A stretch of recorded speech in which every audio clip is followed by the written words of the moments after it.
So hello everyone and welcome back to Marks Up. In this particular session, we are going to extend our discussion on excretory products and their elimination.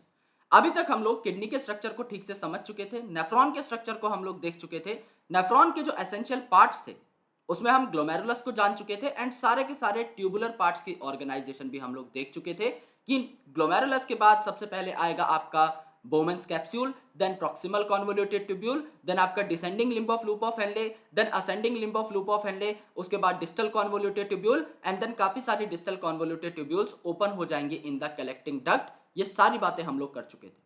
After that we have talked about the ultrafiltration process, secretion process and the reabsorption process. In processes के दौरान हमने ये सीखा कि किस particular tubular part में कौन सी चीज reabsorb हो रही है और कौन सी चीज secrete हो रही है. और मैंने आपको ये कहा था कि अगर आपको काउंटर करंट मैकेनिज्म डिटेल में समझना है और बहुत ही बेहतर तरीके से कंसेप्चुअलाइज करना है तो आपको ये सारी नॉलेज होनी चाहिए.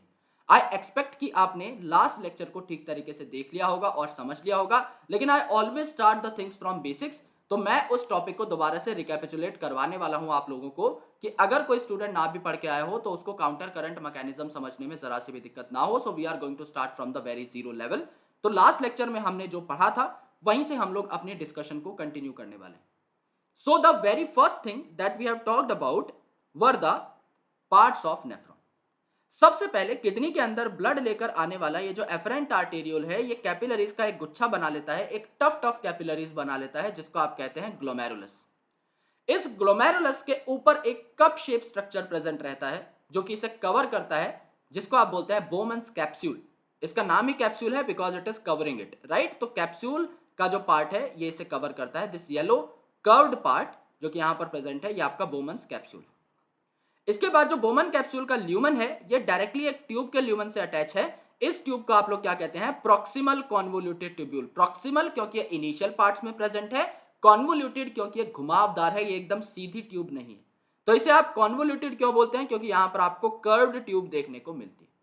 ये जो प्रॉक्सिमल कॉन्वोल्यूटेड ट्यूब्यूल है फिर ये कनेक्टेड होती है आपकी लूप ऑफ हेनले के साथ. लूप ऑफ हेनले नाम क्या है? लूप. तो लूप के अंदर यहां पर दो लिम्ब्स प्रेजेंट होंगी. ये जो यू शेप आपकी लूप है इसमें दो लिम्ब्स प्रेजेंट होंगी. पहली लिम्ब जो नीचे की साइड जाएगी आपके फिल्ट्रेट को लेकर के, और दूसरी लिम्ब जो ऊपर की साइड जाएगी आपके फिल्ट्रेट को लेकर के. जो नीचे की साइड जा रही है इसका नाम obviously descending limb of loop of Henley होगा, और जो आपकी ऊपर की साइड जा रही है इसका नाम जाहिर सी बात है ascending limb of loop of Henley होगा. इसके बाद अगर आप देखें यहां पर तो डिस्टल कॉन्वोल्यूटेड ट्यूब्यूल प्रेजेंट रहती है. डिस्टल क्योंकि आपकी डिस्टल एंड पे प्रेजेंट है, बाद में प्रेजेंट है, तो इसका नाम प्रॉक्सिमल ना होकर के डिस्टल हो गया. और कॉन्वोल्यूशन यहां पर भी है, आपको घुमावदार ट्यूब यहां पर भी देखने को मिल रही है, तो it is called as distal convoluted tubule.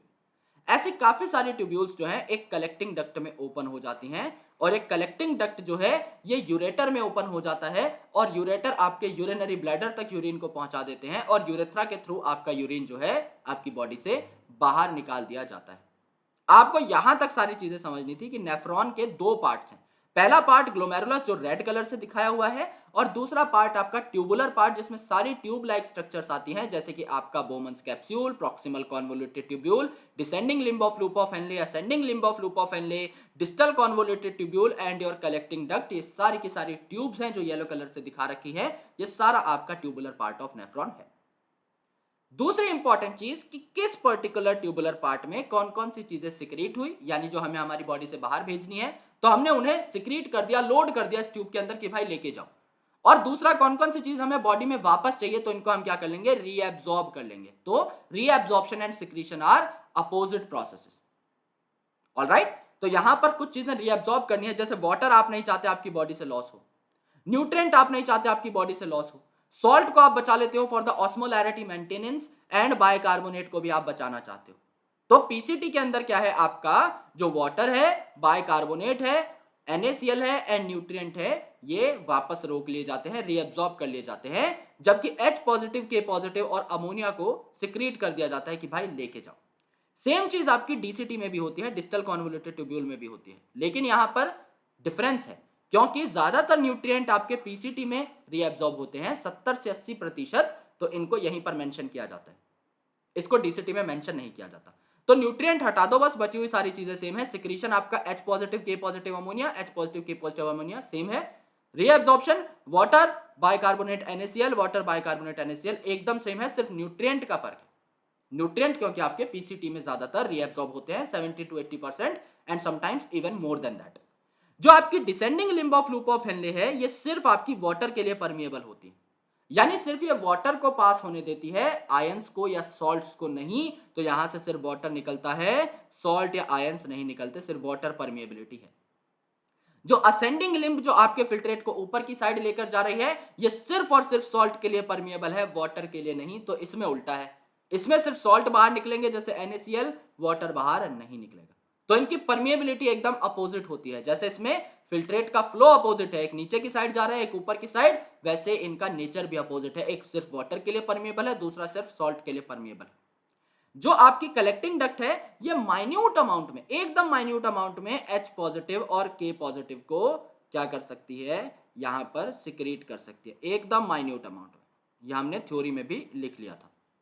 And water को ये रीएब्सॉर्ब कर सकती है, एंड थोड़ा बहुत urea in the kidney matrix for the osmolarity maintenance, ये बात भी हम लोग जान चुके थे। अब इस चीज को हम लोग एक बार परफेक्टली रिवाइज करेंगे so that we can grasp all the things at a better pace, right. So एक बार दोबारा से इस डायग्राम को बनाने की कोशिश करते हैं और समझते हैं कि एक्चुअल में क्या क्या हुआ और प्रैक्टिकल इंप्लीकेशंस को जानते हैं कि अगर नीचे जाते टाइम सिर्फ वाटर निकल रहा है तो इंपॉर्टेंस क्या है उसकी, अगर ऊपर जाते टाइम असेंडिंग लिम्ब में सिर्फ सॉल्ट निकल रहा है तो इंपॉर्टेंस क्या है, ये आपको जानना है, राइट। तो अब मेरी बात को गौर से समझना।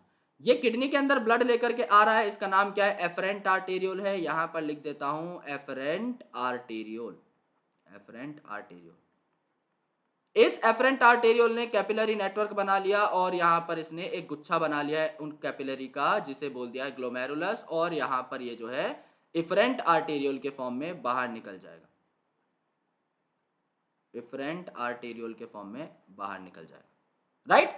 ये जो चीज बनी इस टफ्ट ऑफ कैपिलरीज को हमने प्यार से क्या बोल दिया है, ग्लोमेरुलस बोल दिया, ग्लोमेरुलस बोल दिया। अब ये जो ग्लोमेरुलस है इसके चारों ओर एक कप लाइक स्ट्रक्चर प्रेजेंट है, ये आपकी इनर वॉल है उस कप लाइक स्ट्रक्चर की और ये आपकी आउटर वॉल है उस कप लाइक स्ट्रक्चर की। तो यहां पर आपको कप बनता हुआ दिखाई दे गया, इस कप को आप क्या बोल रहे हो, इस कप को आप बोल रहे हो Bowman's capsule, okay, Bowman's capsule. अब ये जो आपकी कैपिलरीज की एंडोथीलियम है और यहां पर बोमेन कैप्सूल के जो सेल की लेयर है, जो एपिथेलियल लेयर है, इनसे फिल्टर हो होकर फिल्ट्रेट कहां पहुंच जाएगा, आपका बोमेन कैप्सूल के अंदर। यानी यहां पर ब्लड आ रहा है काफी तेजी से because it is a capillary, यहां से चीजें रश आउट करेंगी और पहुंच जाएंगी बोमेन कैप्सूल के अंदर। बोमेन कैप्सूल किससे कनेक्टेड है, इसका lumen directly proximal convoluted tubule से। तो यहां पर थोड़ी लंबी सी बना लेते हैं क्योंकि हमें काफी चीजें मेंशन करनी है। तो it is called as proximal convoluted tubule. कहां से कहां तक की, यहां से यहां तक की जो ये ट्यूब है इसको हमने प्रॉक्सिमल कॉन्वोल्यूटेड ट्यूब्यूल बोल दिया। प्रॉक्सिमल कॉन्वोल्यूटेड ट्यूब्यूल के बाद आपका क्या आ गया, descending limb of loop of Henley, right, descending limb of loop of Henle. तो नीचे की साइड जो है ये लूप ऑफ हेनले जा रही है इस प्रकार से, दिस इज डिसेंडिंग लिम्ब। और फिर ये ऊपर की साइड चढ़ने लग जाएगी जिसको हमने क्या बोल दिया, असेंडिंग लिम्ब। तो ये सबसे पहले डिसेंडिंग लिम्ब आई इस प्रकार से, एंड यहां पर घूम करके यू शेप आपकी कर्व लेने के बाद ये असेंडिंग लिम्ब बना रहे। असेंडिंग लिम्ब का जो ऊपर वाला पार्ट है थोड़ा थिक रहता है तो इसे thick part of ascending limb of loop of Henley कहा जाता है। तो इसको थोड़ा थिक बना देते हैं जिससे कि हमारा डायग्राम 100% एक्यूरेट हो जाए, ये सिर्फ रफ डायग्राम ना हो बल्कि एग्जैक्ट डायग्राम बन जाए। उसके बाद जो आपकी असेंडिंग लिम्ब है ये ओपन हो जाती है किसमें, डिस्टल कॉन्वोल्यूटेड ट्यूब्यूल में। तो यहाँ पर डीसीटी जो है इसमें आपको ओपनिंग दिखाई दी, तो कन्वोल्यूशन हमने यहाँ पर बना दिया। और ऐसी जो डीसीटी है काफी सारी ओपन हो जाती है एक कलेक्टिंग ट्यूब के अंदर। तो यहां पर अगर आप कलेक्टिंग ट्यूब का देखेंगे स्ट्रक्चर तो इसमें काफी सारे डीसीटीज ओपन हो जाती हैं, जैसे ये भी एक डीसीटी है जो कि कहीं और से आकर के यहां पर ओपन हो रही होगी, and this whole duct is called as the collecting duct. So ये वाला इलाका आपका पीसीटी था, ये वाला इलाका यहां से लेकर के यहां तक जो है कलेक्टिंग डक्ट तक, इसको आपने क्या बोल दिया, इसको आपने डीसीटी बोल दिया। ये आपकी कलेक्टिंग डक्ट है ही, ये आपकी कलेक्टिंग डक्ट है या कलेक्टिंग ट्यूब्यूल है। इसके अलावा अगर आप देखेंगे ये वाला जो पार्ट है this is descending limb of loop of Henley, क्योंकि नीचे की साइड जा रहा है तो it is descending limb, okay. इस प्रकार से चीजें इसके अंदर मूव कर रही हैं और ऐसे घूम करके जाएंगी तो यहां पर चीजें ऊपर की साइड मूव कर रही होंगी, दैट इज वेरी ऑब्वियस। तो इसको हमने क्या बोल दिया है, इसको हमने बोल दिया है ascending limb of loop of Henley, इसको हमने असेंडिंग लिम्ब बोल दिया। अब हो क्या रहा है इन सारी की सारी ट्यूब्यूल्स के अंदर, ये हमें जानना है। अब यहां पर देखना, सबसे पहले क्या क्या रीएब्जॉर्ब हो रहा है आपका पीसीटी से। सबसे पहले तो आपका वाटर रीएब्जॉर्ब हो रहा है और सॉल्ट यानी कि सोडियम, तो यहां पर वाटर रीएब्जॉर्ब हो गया और आपका NaCl रीएब्जॉर्ब हो गया।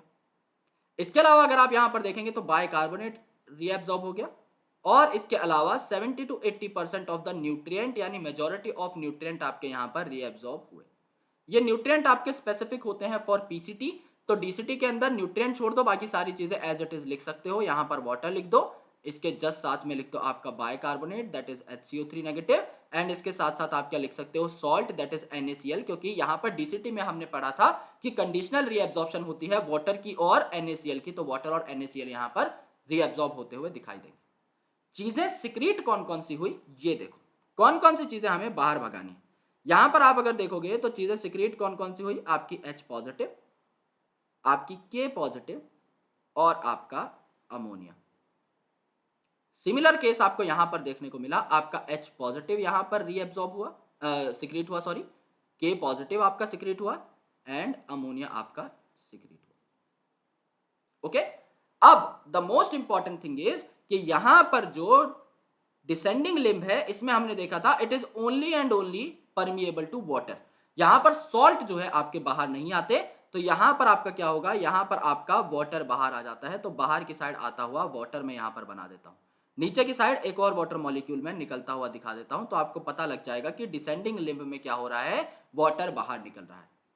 सिमिलरली आपकी जो असेंडिंग लिम्ब थी सिर्फ और सिर्फ सॉल्ट के लिए परमिएबल थी, वाटर के लिए नहीं, तो जैसे ही आपका फिल्ट्रेट ऊपर की साइड जाएगा आपका NaCl जो है निकलता हुआ चला जाएगा, NaCl आपका निकलता हुआ चला जाएगा, because it is only permeable to salt and ions, लेकिन ये वाटर के लिए परमिएबल नहीं। अदर देन दैट अगर आप बात करें तो ये जो आपकी कलेक्टिंग डक्ट है इसमें भी आपका वाटर रीएब्जॉर्ब होता है, इसमें भी आपका वाटर रीएब्जॉर्ब हुआ, and a little amount of urea is also reabsorbed, a little amount of urea is also reabsorbed for the osmolarity maintenance। ये बात हमने बहुत बार पढ़ी है कि यूरिया रीएब्जॉर्ब हो जाता है कलेक्टिंग डक्ट से फॉर ऑस्मोलैरिटी मेंटेनेंस, और किडनी मैट्रिक्स में भी इसे रोक लिया जाता है। क्यों, ये कंसेप्ट मैं आपको बताऊंगा, क्योंकि आप सोच रहे हो कि ये चीज तो मैंने लास्ट लेक्चर में पढ़ा दी थी, तो हम इसको रिवाइज क्यों कर रहे हैं, क्योंकि इसमें कुछ नई बातें मैं आपको बताने वाला हूं। अदर देन दैट यहां पर क्या होगा, यहां पर आपकी सिक्रीशन हो जाएगी थोड़े से अमाउंट में, माइन्यूट अमाउंट में, H पॉजिटिव K पॉजिटिव की, ये भी हम देख चुके। ये आपकी सारी की सारी इंपॉर्टेंट जो डक्ट्स थी आपकी, या फिर इंपॉर्टेंट ट्यूब्यूल्स जो थी, इनका काम है। कौन सा पार्ट किस चीज को सिक्रीट करेगा, किस चीज को एब्सॉर्ब करेगा, सारी की सारी चीजें हम लोग देख चुके हैं। अब इसका फायदा क्या है ये जानते हैं। फायदा क्या है मेरे दोस्त, तो एक नया कलर ले लेते हैं हम लोग, let's take red colour. Okay, हम क्या कर रहे हैं, डिसेंडिंग लिम्ब में ऊपर से नीचे की साइड जा रहे हैं, ऊपर से नीचे की साइड जा रहे हैं हम डिसेंडिंग लिम्ब के अंदर, नाम ही डिसेंडिंग है, नीचे की साइड जा रहे होंगे, दैट इज वेरी ऑब्वियस।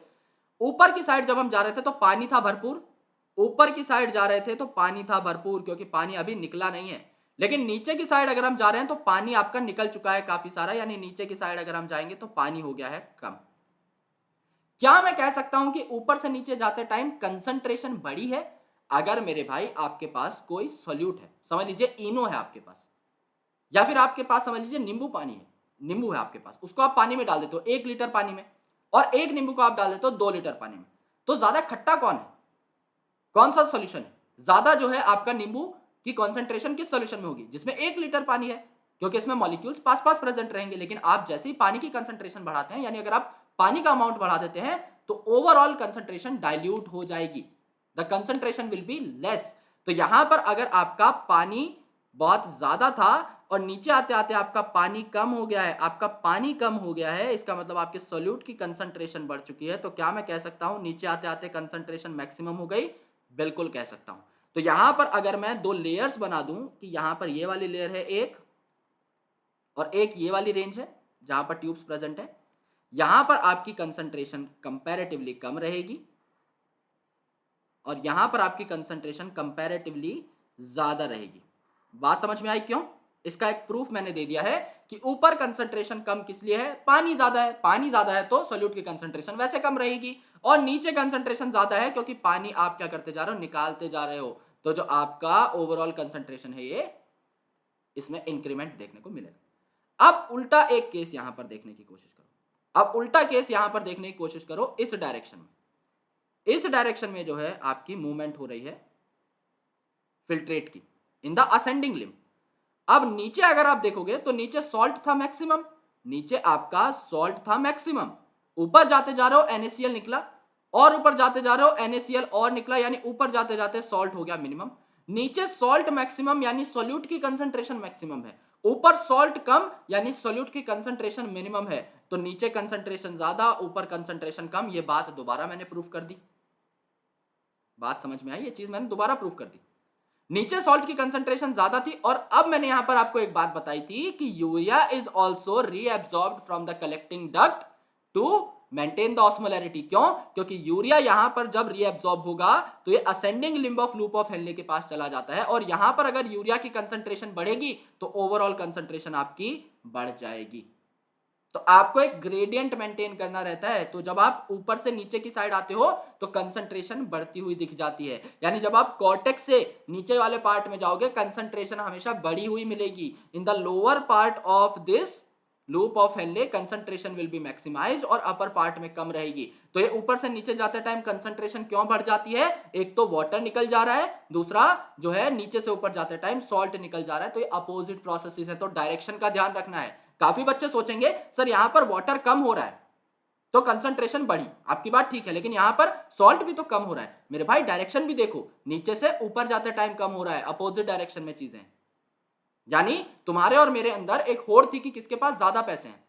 समझ लो तुम्हारे पास 100 रुपए थे, मेरे पास 100 रुपए थे, और हम देखते हैं कि डिफरेंस कितना ज्यादा है। ओके, तो यहां पर ग्रेडियंट बनाने के लिए समझ लो तुम्हें कहीं से 20 रुपए मिल गए, तो तुम मुझसे 20 रुपए ज्यादा लेके बैठे हो, और मेरे 20 रुपए कहीं खर्च हो गए तो तुम मुझसे अब इनडायरेक्टली 40 रुपए ज्यादा लेकर बैठे हो। तुम्हारे पास 120 है, मेरे पास सिर्फ 80 है, तो यहां पर देखो पानी कम हो रहा है, that is a plus point for us की कंसंट्रेशन बढ़ेगी, लेकिन नीचे से ऊपर जाते टाइम सॉल्ट कम हो रहा है, यानी ऊपर की साइड कंसंट्रेशन कम हो रही है। बात तो सेम ही है, हम तो सेम ही चीज कहना चाह रहे हैं, बात समझ में आई? इसीलिए आपका जो कंसंट्रेशन ग्रेडियंट है वो यहां पर मेंटेन हो जाता है। यहां पर अगर आप देखेंगे तो ऊपर कंसंट्रेशन जो है कम रहेगी, 300 मिलीऑस्मोल पर लीटर, नीचे जाओगे 600 मिलीऑस्मोल पर लीटर, 900 मिलीऑस्मोल पर लीटर, नीचे आते आते एकदम बेस पे क्या हो जाएगी, 1200 मिलीऑस्मोल पर लीटर हो जाएगी। तो ये जो कंसंट्रेशन है इनिशियली अगर आप बोलो 300 मिलीऑस्मोल पर लीटर, लेकिन यहां पर आते आते आप देखोगे 1200 मिलीऑस्मोल पर लीटर, यहां पर क्या हो जाएगा, 300 से कंसंट्रेशन बढ़ करके 1200 हो गई। यानी आप जो अब यहां पर इस लेवल पे यूरिन बाहर फेंकोगे वो आपका 4x कंसंट्रेटेड होगा। आपकी इनिशियल फिल्ट्रेट की कंसंट्रेशन 300 मिलीऑस्मोल पर लीटर थी, उसमें से आपने इतना पानी निकाला, इतना पानी निकाला कि उसकी कंसंट्रेशन बढ़ करके 1200 मिलीऑस्मोल पर लीटर हो गई। यानी जब आप अपना यूरिन रिलीज करते हो तो पानी को रोक लिया जाता है जिससे कि बहुत ज्यादा डिहाइड्रेशन ना हो, अदरवाइज तुम लोग सारे दिन सुसुई करते रहोगे तो सारा पानी तो निकल जाएगा, तो अपने आप को रिहाइड्रेट करने का तो कोई फायदा ही नहीं हुआ। तो इसीलिए हम लोग क्या करते हैं, हम लोग वाटर को रीअब्सॉर्ब कर लेते हैं, and this is the most important part. इसलिए कहा जाता है मैमल्स के अंदर एक टेंडेंसी होती है अपने यूरिन को 4 टाइम्स कंसंट्रेट करने की। तो 4 टाइम्स क्यों बोला स्पेसिफिकली पता चला, क्योंकि 1200 जो है it is 4 times more than 300, 300 में 4 से गुना करोगे तब जाके 1200 नंबर आएगा। तो बात पता चली कि यहां पर क्या हो रहा है, यहां पर आपकी वाटर की रीअब्जॉर्प्शन हुई तो उससे कैसे कंसंट्रेशन पर इंपैक्ट पड़ा, और आपकी सॉल्ट अगर निकल रही है नीचे से ऊपर की साइड तो उससे कैसे कंसंट्रेशन पर इंपैक्ट पड़ा। यूरिया का क्या रोल है, यूरिया आपका नीचे वाले पार्ट में अगर जाकर के दोबारा से घुस जाएगा तो अल्टीमेटली ये यहाँ की कंसंट्रेशन बढ़ाने में हेल्प करेगा, नीचे वाले पार्ट में कंसंट्रेशन मैक्सिमाइज करने में हेल्प करेगा। तो ये वाला जो लेवल है 1200 मिलीऑस्मोल पर लीटर का, ये कौन मैनेज करता है, NaCl तो मैनेज करता ही है, उसके साथ यूरिया भी मैनेज करता है, तो इन दोनों का काम है मैनेज करने का। ये एनसीईआरटी की लाइन है, ये चीज हमने पहले प्रूफ कर ली, यानी काउंटर करंट में हम जो पढ़ने वाले हैं वो चीज हम पहले प्रूफ करके बैठ गए, तो अब चीजें मक्खन की तरह निकलेंगी ना। दूसरी इंपॉर्टेंट चीज, क्यों कहा गया इसे काउंटर करंट मैकेनिज्म, इसे काउंटर करंट मैकेनिज्म इसलिए कहा गया क्योंकि यहां पर करंट जो है ये काउंटर में घूम रहा है, काउंटर मतलब अपोजिट। तो यहां पर देखो फिल्ट्रेट जो है नीचे की साइड जा रहा है और यहाँ पर फिल्ट्रेट ऊपर की साइड जा रहा है, तो एक दूसरे के अपोजिट हो गए ना। सिमिलरली यहाँ पर जो वासा रेक्टा बनेगी, मैंने आपको बताया था कि ये जो आपका इफरेंट आर्टेरियल है ये यहाँ पर आपका एक्सटेंड होकर के बिल्कुल इसके चारों ओर क्या बनाएगा, वासा रेक्टा बना लेगा। तो ये जो वासा रेक्टा है इसमें ब्लड एकदम अपोजिट घूमता है। ओके, इसकी डिसेंडिंग असेंडिंग लिंक एकदम अपोजिट होती है to that of the loop of Henle. तो वासा रेक्टा और इसकी अपोजिट प्रॉपर्टीज ये आपको देखना होता है।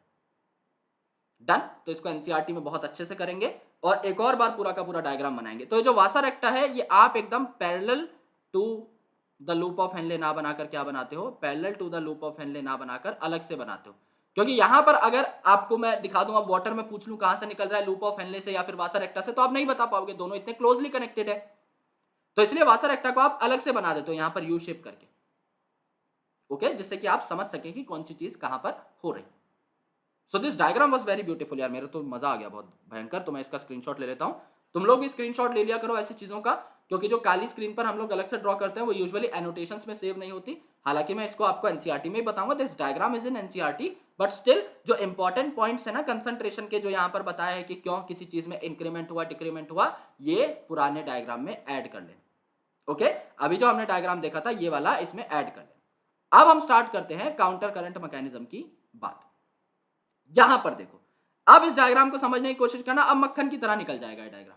देखो यार, ये आपका ग्लोमेरुलस है, एफरेंट आर्टेरियल आया, इफरेंट आर्टेरियल यहां पर गया, ये आपका ग्लोमेरुलस, ठीक है। इसके चारों ओर बोमन कैप्सूल है, बोमन कैप्सूल के बाद ये पीसीटी है, ये आपका descending limb of loop of Henley है, ये ascending limb of loop of Henley है, ये आपका डीसीटी है, ये कलेक्टिंग ट्यूब्यूल है, ये पूरा हम देख चुके हैं।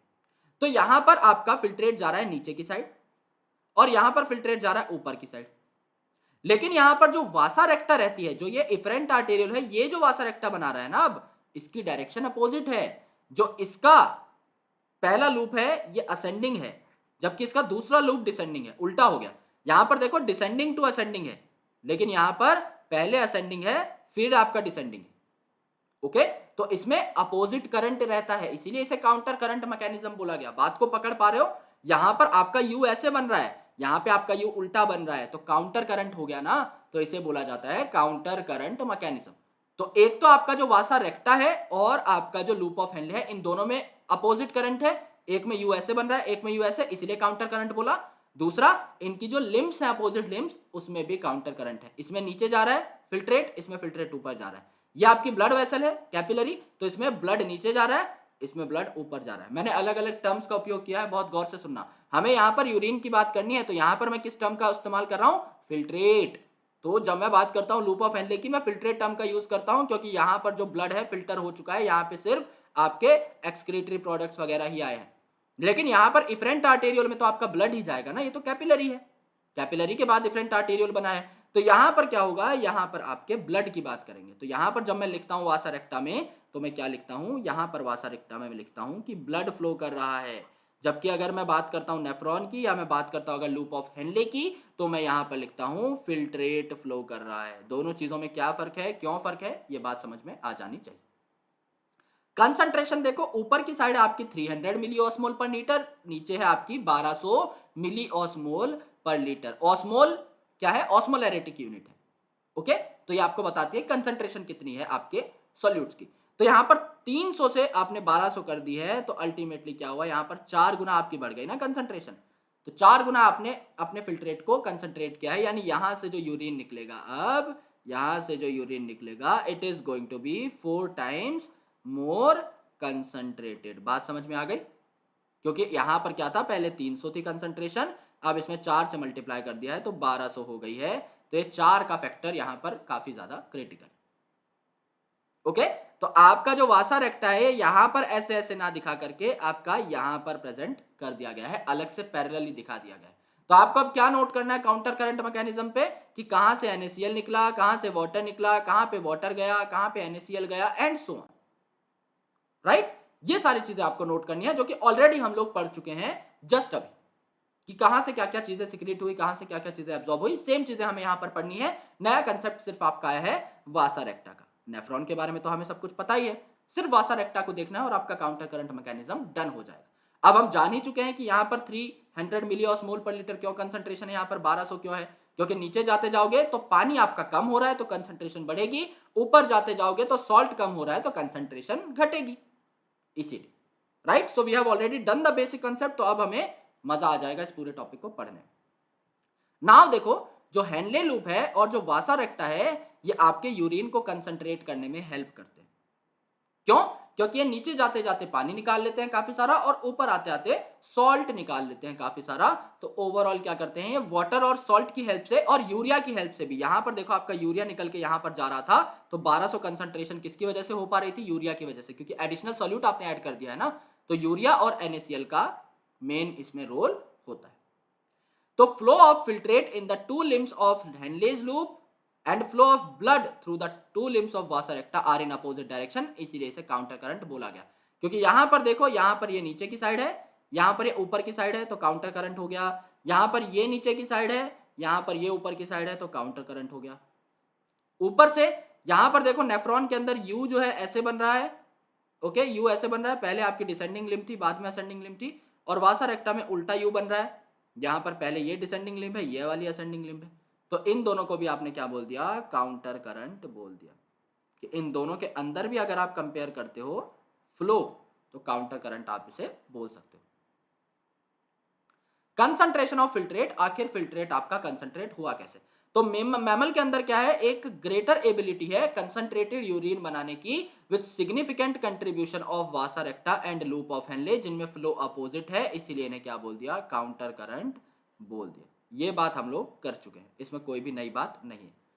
काउंटर करंट और proximity between Henle loop and Vasa रेक्टा maintain and increasing osmolarity towards the inner medullary interstitium. यानी इन्होंने क्या बोला, ये जो ऊपर का पार्ट है तो कॉर्टेक्स है, तो इसमें कंसंट्रेशन आपकी मिनिमम रहती है, लेकिन जैसे जैसे आप लोग इनर मेडुला की तरफ बढ़ते जाओगे तो यहां पे कंसंट्रेशन आपकी क्या हो जाएगी? बढ़ जाएगी। जैसे यहां पर कॉर्टेक्स में कंसंट्रेशन आपकी 300 मिली ऑस्मोल पर लीटर, लेकिन नीचे जाते जाते कंसंट्रेशन क्या हो गई? 1200 मिली ऑस्मोल पर लीटर, यानी 4 गुना आपकी कंसंट्रेशन हो चुकी है। तो कॉर्टेक्स में 300 मिली ऑस्मोल पर लीटर कंसंट्रेशन से आपकी 1200 मिली ऑस्मोल पर लीटर हो गई है इनर मेडुला में। किसकी वजह से? आपकी close proximity of vasa रेक्टा and your loop of Henley की वजह से। क्योंकि ये जो वासा रेक्टा है, जो इफरेंट आर्टेरियल निकल रहा है, वासा रेक्टा एक्चुअल में प्रेजेंट है यहाँ पर, लेकिन इसको हमने दिखाया है यहाँ पर अलग से पैरेलली, जिससे हम अच्छे से बता सके कि कौन सी चीज वासा रेक्टा में एब्जॉर्ब हो रही है, सिक्रेट हो रही है, और कौन सी चीज लूप ऑफ हेनले में एब्जॉर्ब या सिक्रेट हो रही है। डायग्राम को कन्वीनियंट बनाने के लिए हमने इसको साइड में दिखाया है, अदरवाइज काफी हायर लेवल की बुक्स है फिजियोलॉजी की जिनमें इसको साथ भी दिखाया गया है, बहुत टिपिकल हो जाती है चीजें। तो एनसीईआरटी ने अच्छा काम किया है, बहुत अच्छा काम किया है। इसलिए मैं आपको बार बार बता रहा हूं कि एक्चुअल में जो वासा रेक्टा है इसके साथ प्रेजेंट है पैरेलली, जो हमने इनिशियल डायग्राम में देखा था लास्ट लेक्चर के अंदर। ओके, इसको सिर्फ बनाया अलग से गया है जिससे कि आपको काउंटर करंट दिखाया जा सके, फ्लो दिखाया जा सके आपको ब्लड का एज वेल एज फिल्ट्रेट का, और आपको बताया जा सके कि एक्चुअल में अब जैसे NaCl का एरो यहां पर बताया है तो आपको पता लग गया, हाँ भाई डिसेंडिंग लिम्ब ऑफ वासा रेक्टा की बात हो रही है, और ये NaCl आपका यहां पर बनाया गया है तो आपको पता लग रहा है हाँ भाई ascending limb of loop of Henley की बात हो रही है। अगर मैं यहीं पर वासा रेक्टा बना देता तो बहुत कंफ्यूजन हो जाती, आप सेपरेट नहीं कर पाते कौन सा एरो किसका है, इसीलिए इनको अलग अलग बनाया है। Okay, this gradient is mainly caused by NaCl and urea. ये बात हमेशा याद रखना, लास्ट जो स्लाइड थी उसके अंदर भी मैंने NaCl और यूरिया को अलग से हाईलाइट किया था। राइट, यहां पर NaCl और यहां पर यूरिया। मैंने आपको बताया था जो नीचे की कंसंट्रेशन बढ़ाने का काम है आपके ascending limb of loop of Henley में, ये यूरिया कर रहा है, which is reabsorbed from the this collecting duct। और NaCl जो है ये भी आपका ऊपर जाते जाते कम हो रहा है, तो ये भी क्या कर रहा है? कंसंट्रेशन को कम कर दे रहा है। ओके, तो NaCl और यूरिया का ये काम होता है कंसंट्रेशन को मेंटेन करना, और वाटर तो है ही, लेकिन water is not a solute, it's a solvent. तो सॉल्यूट में अगर देखा जाए तो NaCl और यूरिया का नाम आएगा। तो ये याद रखना है कि अगर कंसंट्रेशन मेंटेनेंस की बात आए तो H2O जो है ये तो आपका सॉल्वेंट है, ये तो हर चीज को मिलाएगा, यूनिवर्सल सॉल्वेंट है, लेकिन NaCl और यूरिया जो ये काम कर रहे हैं इनका नाम ही क्यों आया, वाटर का क्यों नहीं आया? क्योंकि ये सॉल्यूट है। ये बात हमेशा याद रखना, ये वो चीजें हैं जो वाटर के अंदर प्रेजेंट है घुल मिल के। नाउ कंसंट्रेशन ऑफ फिल्ट्रेट की बात करते हैं। तो NaCl जो है it is transported by ascending limb of Henle's loop, क्योंकि ascending limb of loop of Henle सिर्फ NaCl के लिए परमिएबल थी, तो NaCl यहां पर निकल रहा था। जब आप नीचे से ऊपर जा रहे थे तो काफी सारा सॉल्ट निकल गया, तो नीचे क्या था आपका, सॉल्ट मैक्सिमम था तो कंसंट्रेशन मैक्सिमम। ऊपर जाते जाते आपने सॉल्ट निकाल दिया तो ऊपर जाते जाते कंसंट्रेशन मिनिमम। तो असेंडिंग लिम्ब से सॉल्ट निकल रहा था, ये हमें पहले से पता है, लेकिन ये एक्सचेंज हो जाता है किसके साथ, with the descending limb of vasa रेक्टा। क्यों? क्योंकि इनमें फ्लो अलग है मेरे दोस्त। अगर ये वासा रेक्टा में यहां पर बनाता, अगर ये वासा रेक्टा में यहां पर बनाता तो ये वाली जो लिम्ब है ये यहां पर आती, यानी जो ये descending limb of loop of Henley है ये आपकी असेंडिंग लिम्ब ऑफ वासा रेक्टा के साथ आती, और ये वाली जो लिम्ब है ये यहां पर आती, यानी जो डिसेंडिंग लिम्ब ऑफ वासा रेक्टा है ये असेंडिंग लिम्ब के साथ आती। राइट, ये लॉजिक है। देखो मैं बनाकर दिखा देता हूं आपको बकायदा, जिससे कि आगे चल के कंफ्यूजन ना हो। बहुत अच्छा टॉपिक है यार, बहुत कंसेप्चुअल, बहुत मस्त टॉपिक है। यहां पर देखो, ये आपका प्रॉक्सिमल कॉन्वोल्यूटेड ट्यूब्यूल है। प्रॉक्सिमल कॉन्वोल्यूटेड ट्यूब्यूल के बाद यहां पर आई descending limb of loop of Henle, और ये आया आपका ascending limb of loop of Henle. अभी पतला मोटा नहीं बना रहे, एक जैसा बना रहे हैं, यूनिफॉर्म। राइट, क्योंकि समझने की बात यहां पर कुछ और है। पतले मोटे की डिस्कशन हम लोग कर चुके हैं, ऊपर वाला पार्ट थिक होता है, वी नो दैट ऑलरेडी। यहां पर आपका डीसीटी है, ये बात हम लोग कर चुके हैं। यहां पर मेरे दोस्त अगर आपकी ये डिसेंडिंग लिम्ब है ऑफ लूप ऑफ हेनले, ये असेंडिंग लिम्ब है ऑफ लूप ऑफ हेनले, यहां पर क्या आ जाएगा, यहां पर अगर आपका इफरेंट आर्टेरियोल है, यहां पर अगर आपका वासा रेक्टा आता है इस हिसाब से, तो वासा रेक्टा में काउंटर करंट है, वासा रेक्टा में काउंटर करंट है, मानते हो? यानी ये अगर descending limb of loop of Henley है तो असेंडिंग लिम्ब ऑफ वासा रेक्टा है, ये अगर ascending limb of loop of Henley है तो डिसेंडिंग लिम्ब ऑफ वासा रेक्टा है। तो यहां से अगर कोई चीज निकलेगी मेरे भाई, यहां से अगर कोई चीज निकलेगी ascending limb of loop of Henle से, तो वो descending limb of vasa recta में ही तो जाएगी। यहां से कोई चीज अगर निकलेगी descending limb of loop of Henle से, तो वो ascending limb of vasa recta में ही तो जाएगी। बात समझ में आया? इसीलिए तो काउंटर करंट बोला है। जो ये आपकी रेड कलर की ट्यूब है, ये एक्चुअल में कैसे मूव कर रही है, जो रेड कलर की ट्यूब है वो ऐसे मूव कर रही है, इसकी ये वाली लिम्ब नीचे डायरेक्शन में है, ये वाली लिम्ब ऊंची डायरेक्शन में। जबकि जो व्हाइट कलर की है आपकी, ये कैसे मूव कर रही है, ये ऐसे मूव कर रही है। इसकी ये वाली पहली वाली डिसेंडिंग लिम्ब है और ये वाली असेंडिंग लिम्ब है। बात समझ पा रहे हो?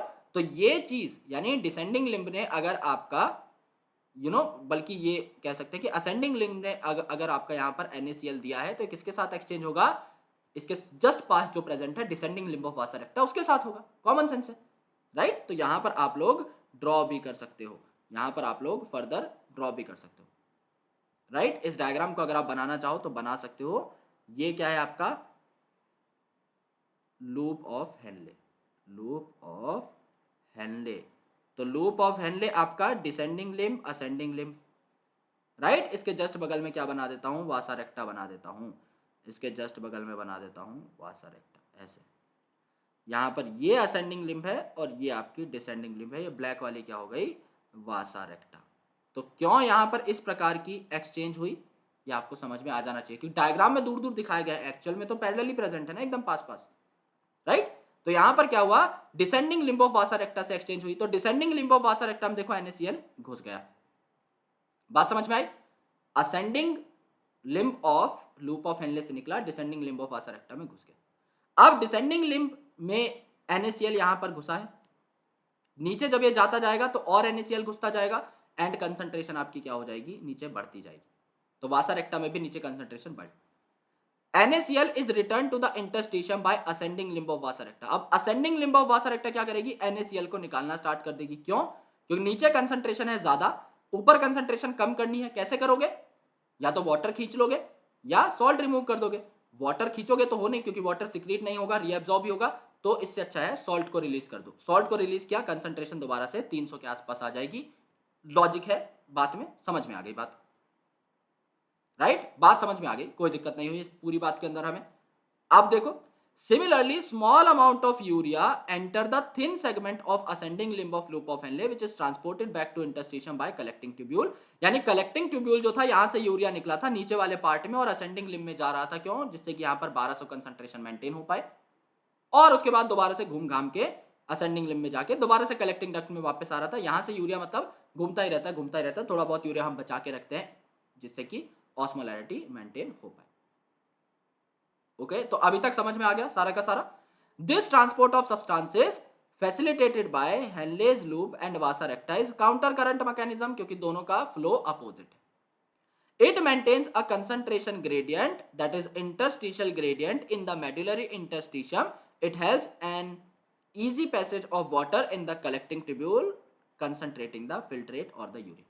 यानी जिस हिसाब से यहाँ पर सॉल्ट रीएब्जॉर्ब होता है और वाटर रीएब्जॉर्ब होता है, इसके कारण आपका ओवरऑल नीचे जाते जाते कंसंट्रेशन आपकी इतनी बढ़ जाती है, क्योंकि आप यहाँ पर वाटर रीएब्जॉर्ब कर चुके होते हैं, तो कंसंट्रेशन यहाँ पर मैक्सिमम होती है. तो यहां से जब आप झटपट निकाल दोगे यूरिन को, तो मैक्सिमम कंसंट्रेशन के साथ निकलेगा. यानी पानी आप लोग इतना घुमाते हो यहां पर इस सिस्टम की मदद से कि पानी आपका ओवरऑल रीअब्सॉर्ब हो जाता है एंड कंसंट्रेटेड यूरिन आप लोग बाहर की साइड फेंक देते हो. That is called as the counter current mechanism. और ह्यूमन किडनीज जो है ये लगभग 4 टाइम्स ज्यादा कंसंट्रेटेड यूरिन आपका तैयार करती हैं, क्योंकि यहां पर कंसंट्रेशन है 300, यहां पर 1200, सो 4 गुना आपका ज्यादा कंसंट्रेटेड फिल्ट्रेट यहां पर बनता है. This is the overall analysis of this urine formation thing. लेकिन हम लोग थोड़ा सा यहाँ पर क्या करते हैं, अपने हाथों से इस डायग्राम को बनाते हैं, क्योंकि चुल खत्म नहीं होगी भाई जब तक हाथों से बनाकर नहीं देखेंगे, मजा नहीं आएगा. तो रेड कलर से स्टार्ट कर देते हैं यार एकदम. Afferent arteriole, glomerulus, efferent arteriole. Okay, ये बात यहां पर खत्म. Bowman's capsule. Okay, Bowman's capsule. Bowman's capsule के बाद PCT, descending limb of loop of Henle,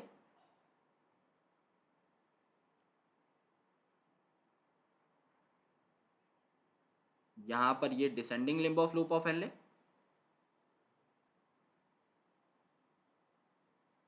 ऊपर वाली ascending limb of loop of Henle, ऊपर वाली ascending limb of loop of Henle, DCT that is distal convoluted tubule and your collecting duct, जिसमें काफ़ी सारी DCT open हो चुकी होती हैं, मल्टीपल टाइम्स बात कर चुके हैं, तो इस पॉइंट को दोहराने की बार बार ज़रूरत नहीं है. हालांकि ना चाहते हुए हमने दोहरा ही दिया, बट स्टिल ये आपका ओवरऑल हेनलेज लूप बन चुका है.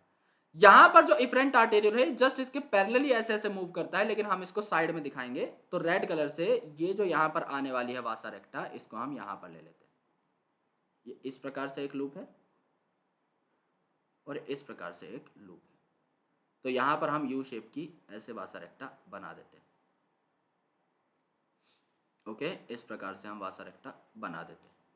तो यहां पर अगर हम डायरेक्शन की बात करें, मोटे मोटे एरोज बना के, this is descending limb of loop of Henle, तो इसकी डायरेक्शन किस डायरेक्शन में है, नीचे की साइड में. डिसेंडिंग लिम्ब है तो नीचे की साइड में होगी. ये ascending limb of loop of Henley है, तो इसकी डायरेक्शन कैसे होगी, ऊपर की साइड होगी. इस डायरेक्शन में बना देते हैं. ओके, अब उल्टा देखो मेरे भाई, उल्टा देखो. जो लाल वाला है इसके अंदर देखो, इसके अंदर अगर आप देखेंगे तो ये नीचे की साइड जा रहा है, तो इसके जस्ट अपोजिट काउंटर में प्रेजेंट रहेगा ना, तो it is ascending limb of vasa रेक्टा, उल्टी डायरेक्शन. ओके, यानी इसके जो पैरेलल प्रेजेंट है वासा रेक्टा की लिम्ब, ये उल्टी डायरेक्शन में है, और ये ऊपर की साइड जा रहा है, तो इसके पैरेलल में जो प्रेजेंट है वासा रेक्टा की लिम्ब, ये नीचे की साइड में जा रही है, नीचे की साइड में जा रही है, इस प्रकार से. ओके, ये आपका ओवरऑल फ्लो है. जो ये असेंडिंग लिम्ब है, इसमें यहां से यूरिया भग करके आ चुका है. यूरिया क्यों आया, जिससे कि नीचे कंसंट्रेशन एकदम मेंटेन हो जाए, 1200 मिली ऑस्मोल पर लीटर. तो यहां से यूरिया यहां पर एब्जॉर्ब हो गया, जिससे कि नीचे जो कंसंट्रेशन है कितनी हो जाए, 1200 मिली ऑस्मोल पर लीटर. बीच में आपकी लगभग 900 के आसपास है. इसके ऊपर अगर आप देखें तो आपकी 600 के आसपास है, एंड सबसे ऊपर अगर आप देखेंगे कॉर्टिकल रीजन में तो आपकी 300 के आसपास है. ओके, तो ये जो 300 है ये क्यों हुई, क्योंकि ऊपर जाते जाते आपका पूरा सॉल्ट जो है निकल चुका है. तो आपका NaCl यहाँ पर अच्छा खासा निकल चुका है, आपका NaCl यहाँ पर अच्छा खासा निकल चुका है. ये जो लिम्ब है असेंडिंग लिम्ब, ये डिसेंडिंग लिम्ब ऑफ वासा रेक्टा के साथ कनेक्टेड है. तो यहाँ से NaCl निकला तो कहाँ पर चला गया, आपका इसके अंदर चला गया, इसमें कोई दो राय नहीं. तो यहाँ पर देखो, यहाँ पर नीचे से ऊपर की साइड आप जा रहे थे, सॉल्ट निकल रहा था, तो कंसंट्रेशन कम हो रही थी, तो ऊपर कंसंट्रेशन कम हुई. इसका रीजन हमारे पास है, और ऊपर कंसंट्रेशन है भी कम, 300 मिलीओस्मोल पर लीटर, तो प्रूव्ड हम सही बना रहे हैं. यहां पर सॉल्ट एब्जॉर्ब हुआ, आप नीचे की साइड जा रहे हो, नीचे की साइड गए और सॉल्ट एब्जॉर्ब हुआ, तो नीचे की साइड कंसंट्रेशन मैक्सिमम हो गई हाई सॉल्ट की वजह से. नीचे की साइड कंसंट्रेशन मैक्सिमम होनी चाहिए और है भी मैक्सिमम 1200, तो हम सही जा रहे हैं. अब ये जो है यहां पर आप अगर देखोगे यहां से NaCl निकला और यहां पर आपका एब्जॉर्ब हो सकता है, यहां पे आप ऊपर की साइड गए एंड अल्टीमेटली आपका यहां पर थोड़ा बहुत NaCl एब्जॉर्ब होता है, बहुत ज्यादा अमाउंट में नहीं लेकिन थोड़ा बहुत। लेकिन यहां से आपका डिसेंडिंग लिम्ब से वाटर निकला, आप नीचे की साइड जा रहे हो और आपका वाटर निकल जा रहा है because it is permeable to water. तो नीचे जा रहे हो वाटर निकल रहा है तो कंसंट्रेशन बढ़ेगी क्योंकि सॉल्वेंट कम हो रहा है, और ये वाटर वाली जो पाइप है ये किसके साथ एसोसिएटेड है, इसके साथ।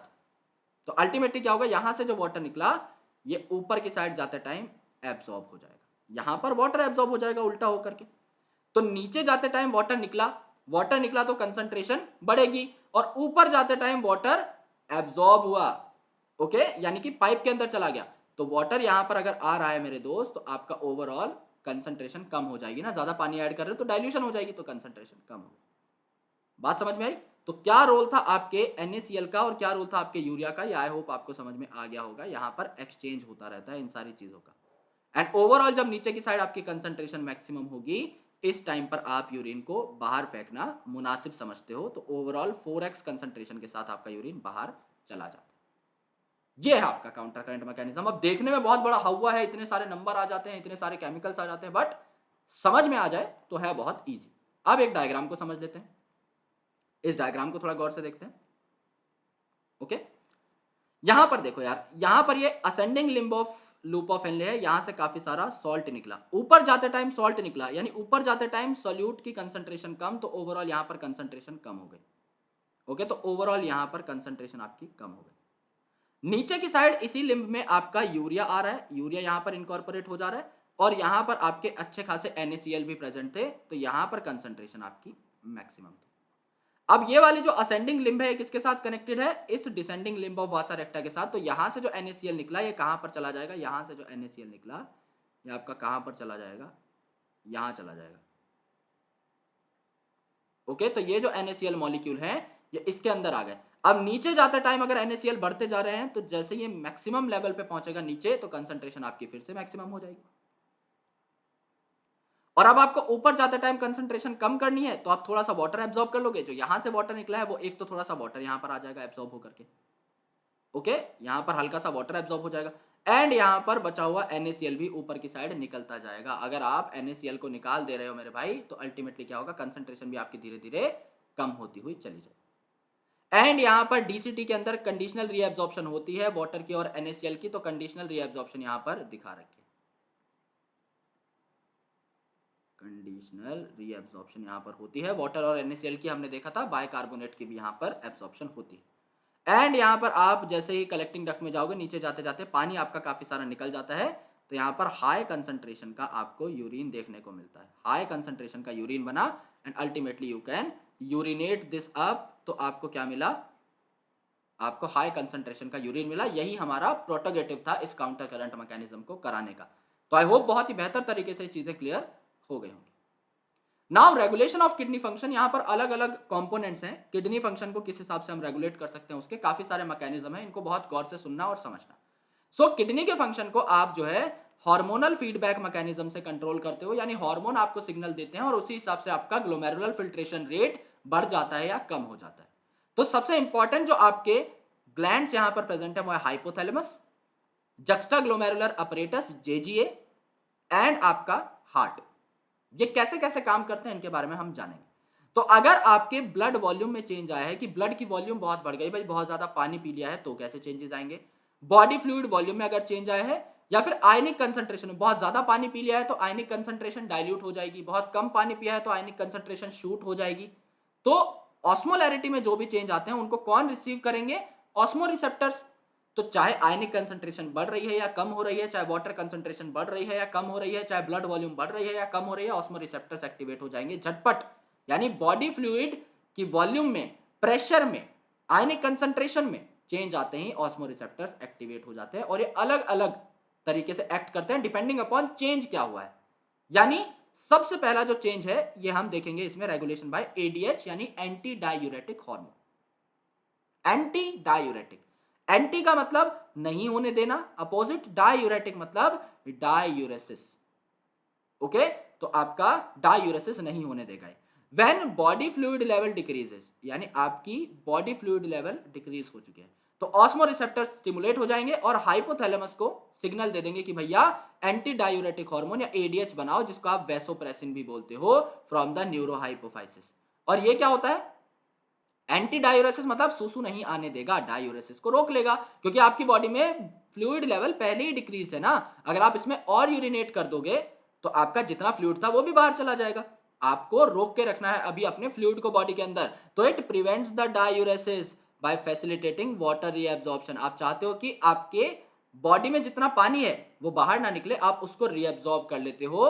कंडीशनल रीअब्जॉर्प्शन की अभी बात हुई थी, डिस्टल कॉन्वोल्यूटेड ट्यूब्यूल में एंड कलेक्टिंग डक्ट भी इसमें हेल्प करता है। तो आपका जो है यहाँ पर वाटर रीअब्जॉर्ब हो जाता है from the distal convoluted tubule and overall आपका बॉडी फ्लूइड लेवल ठीक हो जाता है। Okay, so it is regulation bye ADH. तो एडीएच क्या करता है, डायूरेसिस को रोकता है। तो ये कब रोकेगा, जब आपकी बॉडी में फ्लूइड कम है। अदरवाइज अगर आप बहुत सारा पानी पी रहे हो तो मना थोड़ी करेगा कि भाई सुसु मत करके आओ। ये तो तब करेगा ऐसे काम जब आपकी बॉडी में फ्लूइड की कमी है। तो रेगुलेशन कब हो रही है ये भी जानना जरूरी है। अगर आपका बॉडी फ्लूइड वॉल्यूम बढ़ जाता है, नॉर्मल आपने पानी वानी पी लिया तो अब तो पानी की कोई कमी नहीं है, तो ऑस्मो रिसेप्टर स्विच ऑफ हो जाते हैं और जो एडीएच है इसकी सिक्रीशन को आप सप्रेस कर देते हो, बंद कर देते हो by the feedback mechanism. Feedback mechanism मतलब आप जिस प्रॉब्लम की वजह से कुछ काम कर रहे होते हो, अगर वो प्रॉब्लम ठीक हो जाती है तो आप फीडबैक दे देते हो कि हाँ भाई काम डन हो चुका है, आपकी अब जरूरत नहीं है, तो आप जो है बैठ जाओ। तो यहां पर वॉरियर बन के आया था आपका एडीएच, उसको बैठा दिया जाता है।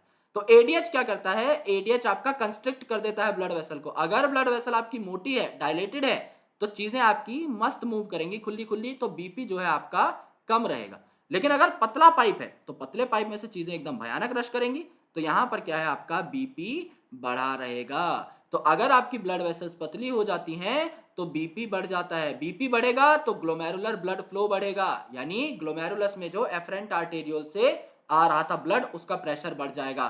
तो जितनी प्रेशर से चीजें आएंगी फिल्ट्रेशन उतना बढ़िया होगा। अगर धक्का लग रहा है पीछे से चीजों का तो फिल्ट्रेशन झटपट होगी ना, तो ग्लोमेरुलर फिल्ट्रेशन रेट भी बढ़ जाएगा ग्लोमेरुलर ब्लड फ्लो के बढ़ने से। ये बात आपकी यहां पर क्रैक हो जाती है। तो वैसो कंस्ट्रिक्शन कौन कराता है, एडीएच। सेकंड जो आपकी यहां पर रेगुलेशन है ये कौन कराता है, जेजीए यानी जक्स्टा ग्लोमेरुलर अपरेटस। तो जक्स्टा ग्लोमेरुलर जो सेल्स हैं ये स्पेसिफिक स्पेशलाइज्ड सेल्स होते हैं आपके ट्यूबुलर पार्ट में। So special sensitive region present रहता है जिसे आप जक्स्टा ग्लोमेरुलर अपरेटस कहते हो। कहां प्रेजेंट होता है ये आपका डीसीटी में प्रेजेंट होता है, यानी डिस्टल कॉन्वोल्यूटेड के कुछ सेल्स आपके मॉडिफाई हो जाएंगे, सेंसिटिव बन जाएंगे, और एफरेंट आर्टेरियोल के जो आपके कुछ सेल्स हैं ये भी आपके मॉडिफाई हो जाएंगे कांटेक्ट पोजीशन पे। यानी यहां पर अगर आप देखोगे तो ये आपका एफरेंट आर्टेरियोल है, ये वाला एफरेंट, यहां से चीजें आ रही हैं, तो एफरेंट आर्टेरियोल के कुछ जो सेल्स हैं ये आपके मॉडिफाई हो गए, ये वाले। एंड यहां पर जो डीसीटी था, डिस्टल ट्यूब्यूल, इसके कुछ सेल्स है जो मॉडिफाई हो गए। तो यहां पर इनकी कांटेक्ट पोजीशन के ऊपर क्या हो गया मेरे दोस्त, यहां पर एक अपरेटस बन गया जिसे आप जेजीए बोलते हो, जक्स्टा ग्लोमेरुलर अपरेटस बोलते हो। तो जक्स्टा ग्लोमेरुलर अपरेटस में सेंसिटिव सेल्स हैं, ये क्या करेंगे, ये ग्लोमेरुलर फिल्ट्रेशन रेट को कंट्रोल करेंगे बाय रेनिन एंजियोटेंसिनोजन मैकेनिज्म, यानी रास मैकेनिज्म से। रास मैकेनिज्म क्या होता है ये मैं आपको 2 मिनट में पढ़ाऊंगा। रेनिन एंजियोटेंसिन एल्डोस्टेरोन सिस्टम इसे बोला जाता है, रास मैकेनिज्म। तो क्या होता है, अगर समझ लो ग्लोमेरुलर ब्लड फ्लो कम हो गया, कि आपके ग्लोमेरुलस में ब्लड फ्लो कम है, अगर इस ग्लोमेरुलस में ब्लड फ्लो कम है मेरे दोस्त, तो आपकी फिल्ट्रेशन भी तो स्लो होगी ना, ब्लड फ्लो की वजह से ही तो फिल्ट्रेशन हो रही थी, तो आपकी फिल्ट्रेशन भी यहां पर स्लो हो जाएगी। तो बोमन्स कैप्सूल में चीजें स्लोली जाएंगी। आपको क्या करना है, आपको फिल्ट्रेशन रेट को बढ़ाना है, तो इसके लिए आपको ब्लड प्रेशर को बढ़ाना होगा। तो आप क्या करते हो, जेजी सेल्स को एक्टिवेट कर देते हो। ये जो जक्स्टा ग्लोमेरुलर अपरेटस है ये एक्टिवेट हो जाता है, और अगर ये एक्टिवेट हो गए सेंसिटिव सेल्स, जीएफआर के फॉल करते हैं। एक्टिवेट कब होंगे, जब आपका ग्लोमेरुलर फिल्ट्रेशन रेट कम है, क्योंकि रेट बढ़ाने के लिए ही तो आपने एक्टिवेशन करी है। जब जीएफआर कम है तो ये एक्टिवेट हो जाएंगे and they will secrete renin, और अगर ये रेनिन सिक्रीट करेंगे तो ब्लड फ्लो आपका बढ़ जाएगा। कैसे बढ़ेगा, उसके पीछे एक और रेगुलेशन मैकेनिज्म है। रेनिन जो आपने अभी सिक्रीट किया है जेजी अपरेटस के एक्टिवेशन से, ये एंजियोटेंसिनोजन जो ब्लड में प्रेजेंट रहता है इसे एंजियोटेंसिन 1 में कन्वर्ट करता है, एंड एंजियोटेंसिन 1 अपने आप को एंजियोटेंसिन 2 में कन्वर्ट करता है, जो कि वैसो कॉन्स्ट्रिक्टर है, यानी ये ब्लड वेसल्स को पतला कर देंगे। अगर आपकी ब्लड वेसल्स पतली हो गई हैं तो वही पुराना वाला केस, बीपी आपका बढ़ जाएगा। अगर बीपी आपका बढ़ चुका है तो ग्लोमेरुलर ब्लड फ्लो बढ़ जाएगा, ब्लड फ्लो बढ़ेगा ना, तेजी से ब्लड जाएगा, एंड यहाँ पर अगर आप देखेंगे तेजी से अगर बढ़ रहा है ब्लड फ्लो तो ग्लोमेरुलर फिल्ट्रेशन रेट भी बढ़ जाएगा, फिल्ट्रेशन भी बढ़िया हो जाएगी। तो एंजियोटेंसिन 2 जो है ये ग्लोमेरुलर ब्लड प्रेशर बढ़ा देता है, इसीलिए ग्लोमेरुलर फिल्ट्रेशन रेट भी बढ़ जाता है। और एंजियोटेंसिन 2 जो है ये आपका एड्रिनल कॉर्टेक्स यानी किडनी के ऊपर जो आपके एड्रिनल कॉर्टेक्स प्रेजेंट रहता है, जो एड्रिनल ग्लैंड प्रेजेंट रहता है, इसको एल्डोस्टेरॉन सिक्रीट करने के लिए मजबूर करता है और एल्डोस्टेरॉन फर्दर आपका इसी काम में सहायक रहेगा। तो यहां पर हमने लास्ट टाइम जो लिखा था इसको थोड़ा कंप्लीट कर लेते हैं। रेनिन जो है ये क्या कर देगा, एंजियोटेंसिनोजन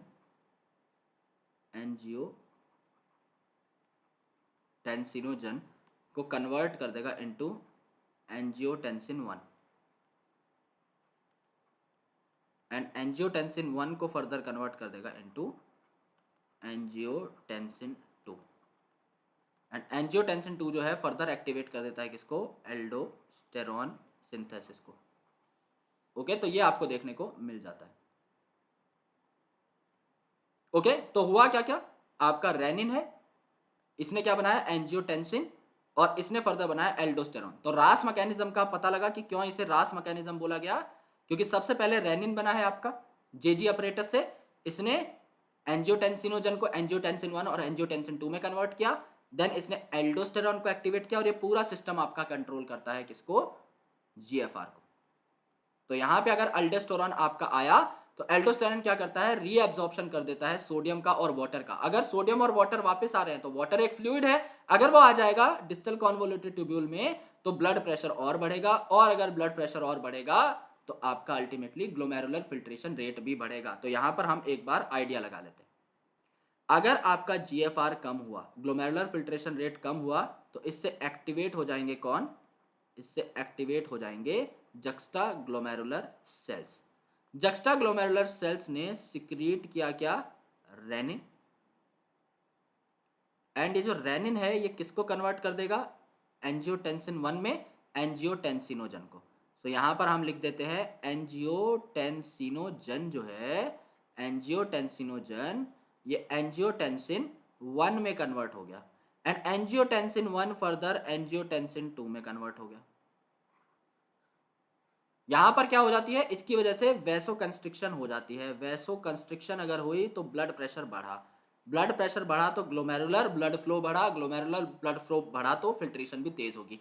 एंजियोटेंसिनोजन जो एंजियोटेंसिन 2 में कन्वर्ट हुआ है ये फर्दर एल्डोस्टेरॉन की ओके एल्डोस्टेरॉन की सिक्रीशन करता है। ओके, एल्डोस्टेरॉन की सिक्रीशन हुई एंड फर्दर आपका यहां पर आपको देखने को मिला एल्डोस्टेरॉन जो है ये क्या करेगा आपका, ये वैसो कंस्ट्रिक्टेड तो पहले से थी, देखो वैसो कंस्ट्रिक्शन तो हो गई थी, इसमें आपका बीपी बढ़ा देगा। ब्लड प्रेशर कैसे बढ़ा, क्योंकि वाटर रीएब्जॉर्ब हो गया, वाटर रीएब्जॉर्ब हो गया सोडियम के साथ। तो sodium water reabsorption, conditional reabsorption कहां पर हुई थी, डीसीटी के अंदर, इसलिए इसे रास मैकेनिज्म बोला गया। सबसे पहले आर एक्टिवेट हुआ दैट इज रेनिन, तो इसको ब्लैक से लिख देते हैं हम लोग। सबसे पहले रेनिन एक्टिवेट हुआ तो आर, उसके बाद एंजियोटेंसिन 2 ए, एल्डोस्टेरॉन ए, और सिस्टम है पूरा का पूरा ये, तो रास जो है इसको इसीलिए हमने बोला, ये आपको यहां पर देखने को मिला। Alright, this is regulation by JG. इसके अलावा हार्ट भी आपका हेल्प करता है। तो हार्ट क्या सिक्रेट करता है, एट्रियल नेट्रियूरेटिक फैक्टर। ये क्या करता है, आपकी ब्लड वेसल को डायलेट कर देता है। यानी पहले ब्लड वेसल आपकी डायलेटेड थी तो ब्लड फ्लो आपका तेज था, मतलब कि कंस्ट्रिक्टेड थी तो तेज था, अब डायलेट हो चुकी हैं, ब्लड प्रेशर जो है आपका गिर जाएगा, फॉल हो जाएगा। तो ब्लड प्रेशर फॉल हो जाएगा तो आपका ग्लोमेरुलर ब्लड फ्लो जो है ये कम हो जाएगा and ultimately glomerular filtration rate भी कम हो जाएगा। तो क्या करता है ये, आपका जक्स्टा ग्लोमेरुलर अपरेटस जो कर रहा है उसका उल्टा काम करेगा, वो वैसो कंस्ट्रिक्ट कर रहा है, ये वैसो डायलेट कर देगा। Okay, so it do a check on the renin angiotensin mechanism, यानी renin angiotensin mechanism vasoconstrict करके रखेगा और बहुत ज्यादा अगर ब्लड प्रेशर हो गया तो उससे आपको दिक्कत भी हो सकती है।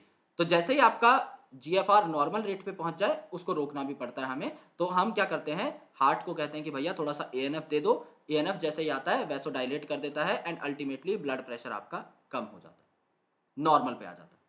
तो ये आपका रेगुलेशन है, कौन कौन बढ़ा रहा है, कौन कौन कम, that is something you need to understand. Now micturition, micturition मतलब इसे आप यूरिनेशन भी बोलते हैं, कि आपका यूरिन अगर आपकी बॉडी से बाहर निकल रहा है then that is called as micturition.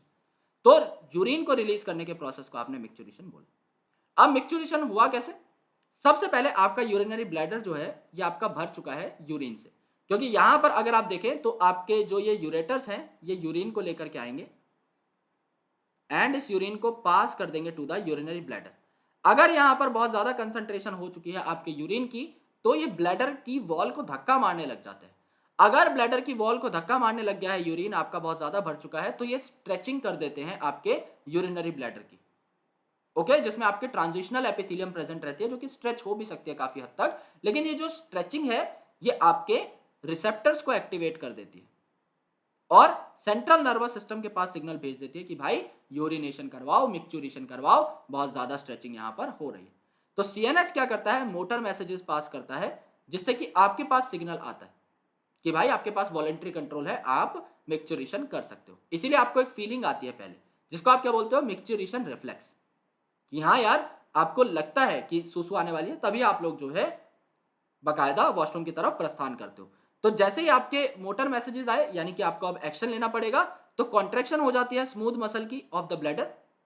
जो स्मूथ मसल है कॉन्ट्रैक्ट होती हैं, लेकिन जो यहां पर रिलैक्सेशन ऑफ यूरेथ्रल स्फिंक्टर होता है, ये आपकी मर्जी से होता है, ये आपका वॉलेंट्री, ओके, एंड अल्टीमेटली आपका मिक्चुरेशन हो जाएगी, because this is smooth muscle. Smooth muscle को तो आप कॉन्ट्रैक्ट कर नहीं सकते अपनी मर्जी से, तो उसके लिए तो आपको सिग्नल चाहिए, तो न्यूरल सिग्नल आता है सीएनएस से, लेकिन यहां पर जो आपकी ओपनिंग होती है that is done by you, okay, वो आपकी वॉलंटरी होती है। तो जो न्यूरल मैकेनिज्म है जो यहां पर आया, कि आपका सिग्नल जाएगा सबसे पहले स्ट्रेच रिसेप्टर से टू द सीएनएस, सीएनएस से मोटर सिग्नल आएगा, जिसकी वजह से स्मूथ मसल्स कॉन्ट्रैक्ट होंगी और आपका जो यूरेथ्रल स्फिंक्टर है वो रिलैक्स हो जाएगा। इस पूरे के पूरे रिफ्लेक्स को आप क्या कहते हो, मिक्चुरेशन रिफ्लेक्स, क्योंकि इसका रिजल्ट क्या है, मिक्चुरेशन, इसके रिजल्ट की वजह से यूरिनेशन हो रही। एक अडल्ट ह्यूमन जो है ये लगभग 1 से 1.5 लीटर यूरिन को बाहर पास करता है इन अ स्पेसिफिक डे, और यूरिया की अगर आप बात करें तो 25 से 30 ग्राम यूरिया आपका पर डे जो है एक्सक्रीट किया जाता है। दिखने में बहुत ज्यादा लगता है, लेकिन it is not like that. तुम्हें मतलब लगता होगा कि हम तो 1 किलो आधा किलो कर देते होंगे, but that is not more than 50 grams a day, okay. Urine जो है मेरे भाई ये लाइट येलो कलर का होता है, जो कि हम सब लोग ऑब्जर्व कर सकते हैं, because we obviously do that 3-4 times a day, even more than that. तो ये वाटरी फ्लूइड है, इट इज स्लाइटली एसिडिक, ये क्वेश्चन पूछा जाता है, पीएच इसका अराउंड 6 के आसपास होता है, तो न्यूट्रल पीएच से एक कम होता है। यूरिन का एक कैरेक्टरिस्टिक ओडर भी होता है, भगवान ना करे तुमने सूंघा हो, लेकिन अगर तुम सार्वजनिक शौचालय में गए हो तो तुम्हारा आमना सामना इस कैरेक्टरिस्टिक ओडर से हो भी गया होगा, तो दैट इज नॉट समथिंग जो कि हमें ना पता हो, ये सारी बातें हम लोगों को अच्छे तरीके से पता है, ओके। सो मिक्चुरेशन जो है, अब यहां पर देखो, various condition affect the characteristics of urine, यानी आपके यूरिन की कैरेक्टरिस्टिक्स जो है वो आपके बारे में काफी बातें बताती है। तो डॉक्टर इसीलिए यूरिन सैंपल का भी इस्तेमाल करते हैं आपकी बॉडी को डायग्नोस करते टाइम, क्योंकि आपके यूरिन में अगर एक्स्ट्रा ग्लूकोज है तो वो बता देंगे कि आपको कौन सी बीमारी है, एक्स्ट्रा कीटोन बॉडीज हैं तो आपको क्या प्रॉब्लम चल रही है। तो यूरिन जो है उसके कलर में चेंज आ रहा है, पीएच में चेंज आ रहा है, तो अल्टीमेटली आपकी बॉडी की फिजियोलॉजी के बारे में उससे अंदाजा लगाया जा सकता है। सो जो सबसे स्टैंडर्ड टेस्ट होते हैं उसमें आपका सीरम एनालिसिस होता है, आपका यूरिन टेस्ट होता है, आपका स्टूल टेस्ट होता है, ये सारी चीजें हम लोग एनालाइज करते हैं, ब्लड टेस्ट होता है, राइट। तो यूरिन एनालिसिस जो है ये क्लिनिकल डायग्नोसिस में हेल्प करता है और काफी सारे डिसऑर्डर्स को पता लगाने में भी हेल्प करता है, जैसे ग्लाइकोसूरिया। तो ग्लाइकोसूरिया में ग्लाइको का मतलब क्या है, ग्लाइको का मतलब होता है शुगर, एंड यूरिया आपको पता ही है, यानी आपका प्रेजेंस ऑफ ग्लूकोज, ये जो शुगर है ये आपकी प्रेजेंट होगी किसमें, यूरिन के अंदर। तो आपको पता लग जाएगा कि आपकी बॉडी में जो शुगर है वो एक्स्ट्रा हो चुकी है और वो ठीक से यूटिलाइज नहीं हो पा रही, तो आप पता लगा लोगे कि हाँ आपको दिक्कत है। सेकंड, कीटोन बॉडीज जो है आपकी बॉडी में आ सकती है, तो इससे आपको पता लग जाए कि आपकी बॉडी में शुगर बहुत ज्यादा है एंड वो यूटिलाइज नहीं हो पा रही, तो आपकी बॉडी क्या कर रही है, फैट वगैरह को डाइजेस्ट कर रही है, क्योंकि कीटोन बॉडीज कब बनती हैं, जब आपकी बॉडी में शुगर यूटिलाइज ना हो या फिर शुगर कम हो फास्टिंग के टाइम पे, एंड फैट वगैरह को आप यूटिलाइज कर रहे हो, तो यहाँ पे आपकी कीटोन बॉडीज बनती हैं, जैसे कि acetone, acetoacetate and beta hydroxy butyrate. ये आपकी 3 इंपॉर्टेंट कीटोन बॉडीज हैं जो कि आपकी बॉडी के अंदर देखने को मिलती हैं, एसीटोन, एसिटोएसिटेट, बीटा हाइड्रोक्सी ब्यूटारेट, ये एनर्जी की सोर्सेज होती हैं। यानी समझ लीजिए कभी आपका व्रत है तो शुगर तो तुमने खाई नहीं है, उस टाइम पर फैट जो है टूट करके कीटोन बॉडीज में कन्वर्ट हो जाता है और वो आपको क्या दे देते हैं, एनर्जी दे देते हैं। लेकिन अगर बेवजह ही कीटोन बॉडी बन रही है, इसका मतलब भाई तुम्हारी बॉडी में ग्लूकोज से रिलेटेड कोई प्रॉब्लम चल रही है कि तुम अच्छा खासा खाना खा रहे हो तब भी ग्लूकोज यूज ना हो करके कोई और चीज यूज हो रही है। ओके, सो इनसे डायबिटीज मेलिटस का पता लगता है, क्वेश्चन नीट में पूछा भी जा चुका है। Role of other organs in excretion, बाकी जो ऑर्गन्स हैं अदर देन योर किडनी, उनका एक्सक्रीशन में क्या रोल है। लंग्स की अगर आप बात करें तो लंग्स जो है आपका सांस लेते टाइम आपका ऑटोमेटिकली CO2 को बाहर फेंकते हैं, तो लगभग 200 ml पर मिनट जो है CO2 आपका बाहर निकल जाता है एंड काफी सारा वाटर जो है ये भी आपका बाहर निकल जाता है लंग्स के through. Okay, not in the form of the actual water droplets, लेकिन थोड़ा बहुत जो वाटर है आपका गैस के साथ मॉइस्चराइज फॉर्म में बाहर निकल जाता है। ओके, कंसिडरेबल नहीं होता, लेकिन हाँ CO2 की अच्छी खासी रिमूवल यहां पर देखने को मिलती है। वाटर का कंसिडरेबल रिमूवल आपका यूरिन के थ्रू ही होता है। लिवर की अगर आप बात करें तो लिवर आपका क्या बनाता है, बाइल जूस बनाता है। अब बाइल जूस बनाएगा तो इसमें क्या क्या प्रेजेंट था, बाइल सॉल्ट थे, बाइल पिगमेंट थे जैसे कि बिलीरुबिन, बिलीवर्डिन, कोलेस्ट्रॉल प्रेजेंट था, डिग्रेडेड स्टेरॉइड हार्मोन्स थे, विटामिन थे, ड्रग्स थे। ये सारी जो चीजें हैं ये यहां पर बनती है। तो ये सारी जो चीजें हैं जो बनी है इन द लिवर, ये आपकी डाइजेस्टिव वेस्ट के साथ साथ ही बाहर चली जाती है। तो इन सब चीजों के रिमूवल में यानी बाइल से एसोसिएटेड जो आपके कंपोनेंट्स हैं इनके रिमूवल में कौन हेल्प करता है, आपका लिवर। तो लंग्स भी आपके हेल्प करते हैं CO2 और वाटर में, एज वेल एज लिवर जो कि आपका बाइल सिक्रेट करता है, ये बाइल सॉल्ट्स, बाइल पिगमेंट्स और इनसे एसोसिएटेड जो कंपाउंड्स हैं उनके एक्सक्रीशन में हेल्प करता है। अदर देन दैट आपकी स्किन जो है ये भी आपका अच्छा खासा ख्याल रखती है। तो स्किन में आपके दो ग्लैंड्स प्रेजेंट रहते हैं, स्वेट ग्लैंड यानी पसीने वाले और सिबेशियस ग्लैंड जिनको आप क्या बोलते हो, ऑयल ग्लैंड। तो स्वेट ग्लैंड को प्यार से आप क्या बोलते हो, सुडोरिफिक भी बोल सकते हो। Okay, sudorific glands. तो स्वेट ग्लैंड और सिबेशियस ग्लैंड जो है क्या करते हैं, आपकी बॉडी के ऊपर काफी सारा ऑयल भी आपको देखने को मिलता है, एज वेल एज पसीने के थ्रू भी काफी चीजें निकलती हैं। पसीना जो है आपका सॉल्टी सिक्रेशन होता है, तो पसीना जो है इसमें वाटर तो है ही क्योंकि आपकी बॉडी से वाटर लॉस होता है। NaCl यानी सॉल्ट है इसमें, आपकी प्रोटेक्शन के लिए जो लैक्टेट होता है वो लैक्टेट भी यहां से बाहर निकल सकता है which is antibacterial in nature, as well as small amount of urea. इस वर्ड को याद रखना है, स्मॉल अमाउंट, कि यूरिया आपका निकल सकता है वाया स्वेट लेकिन कंसिडरेबल नहीं होता। ओके, बिकॉज मेजर जो कंसिडरेबल एक्सक्रीशन है यूरिया की वो आपके फीकल मैटर के थ्रू ही होगी, यहां पर एकदम माइन्यूट अमाउंट, ट्रेस अमाउंट में यूरिया निकलता है। प्राइमरी फंक्शन अगर आप देखें स्वेट का तो ये क्या है, स्वेट आपको कूलिंग प्रोवाइड करता है। अगर आपको गर्मी लग रही है तो आपकी बॉडी ऑटोमेटिकली पसीना प्रोड्यूस करना स्टार्ट कर देगी, जिससे कि अगर वो पसीना आपका इवेपोरेट हो तो आपकी बॉडी को ठंडक मिले। अगर आप गीली बनियान पहन के बाहर निकल जाते हो कभी गर्मी में और हवा लगती है आपके शरीर के ऊपर तो आपको ठंडक महसूस होगी, वो ठंडक एक्चुअली पसीने की वजह से है। तो पसीना हमें ऐसा लगता है गर्मी की वजह से आ रहा है, that is a physiological mechanism to make yourself more cooler in summers. Okay, तो बॉडी सरफेस को कूलिंग प्रोवाइड करता है कौन, स्वेट। सिबेशियस ग्लैंड की अगर आप बात करें तो ऑयल ग्लैंड इन्हें कहा जाता है सिबेशियस को, तो ये स्टेरॉयल ही आपके बाहर की साइड भेजेगी, बिकॉज ऑयल के अंदर क्या आ गए, बेसिकली आपके फैट्स आ गए। Okay, oil is a type of fat, तो जितने भी फैट हैं आपके स्टेरॉल्स हैं, आपके वैक्सीज हैं, और यहां पर आपके फैटी एसिड के ऊपर हाइड्रोकार्बन भी लगा रहता है। तो वो जो आपके हाइड्रोकार्बन है ये सारे सीबम के थ्रू बाहर निकल जाते हैं। जैसे आपके सुडोरिफिक ग्लैंड की सिक्रीशन को हम कहते हैं स्वेट, इसी हिसाब से सिबेशियस ग्लैंड की सिक्रीशन को हम ऑयल या सीबम कह सकते हैं। तो ये ऑयली कवरिंग प्रोवाइड करता है आपके स्किन को। सलाइवा जो है हमारा, ये भी स्मॉल अमाउंट में नाइट्रोजनस वेस्ट बाहर फेंक सकता है। ये लाइन बहुत ही प्यारी है, एनसीईआरटी के अंदर मेंशन्ड है, एडिशनल लाइन। सलाइवा से भी नाइट्रोजनस वेस्ट निकल सकते हैं लेकिन बहुत ही स्मॉल अमाउंट, जैसे कि आपका स्वेट के थ्रू यूरिया निकल सकता है, सेम उसी ट्रेस अमाउंट में आपका यहाँ पर नाइट्रोजनस वेस्ट देखने को मिलता है। अब देखते हैं बीमारियां कौन कौन सी हो सकती हैं। बीमारियों में सबसे क्रिटिकल है आपकी यूरेमिया। तो यूरेमिया जो है, नाम ही है यूरेमिया, तो यूरिया के जो अल्फाबेट्स है वो यहाँ पर आ रहे हैं। तो यूरिया जो है मेरे दोस्त यहाँ पर ब्लड जो है इसके अंदर अक्यूमुलेट हो जाएगा, और यूरिया आपके ब्लड के अंदर बहुत ज्यादा अमाउंट में है तो किडनी फेलियर तक भी कर सकता है। तो यूरेमिया नाम के अंदर ही है, urea accumulation. Renal calculi, calculi word कहां से आया है, रीनल का मतलब किडनी, कैलकुली के इनिशियल अगर आप देखोगे अल्फाबेट्स तो एक कैल्शियम से आए। तो कैल्शियम ऑक्सलेट नाम के जो क्रिस्टल्स हैं तो अनसॉल्युबल होंगे, पत्थर जो है आपके यहाँ पर जमा हो जाते हैं किडनी के अंदर, जिनको आप प्यार से क्या बोलते हो, किडनी स्टोन भी बोलते हो। तो ये जो किडनी का पत्थर है this is calcium oxalate. Okay, तो ये आपकी किडनी और यूरेटर में भी जमा हो सकता है। ग्लोमेरुलोनेफ्राइटिस, यानी यहां पर जो ग्लोमेरुलो वर्ड आ रहा है, नेफ्राइटिस यानी नेफ्रॉन के ग्लोमेरुलर पार्ट में आपकी क्या हो जाती है, इन्फ्लेमेशन हो जाती है, जिस वजह से आपके जो नेफ्रॉन्स है वो ठीक तरीके से काम करना बंद कर देते हैं। फिल्ट्रेशन प्रोसेस पर इसका बहुत ही बुरा प्रभाव पड़ता है।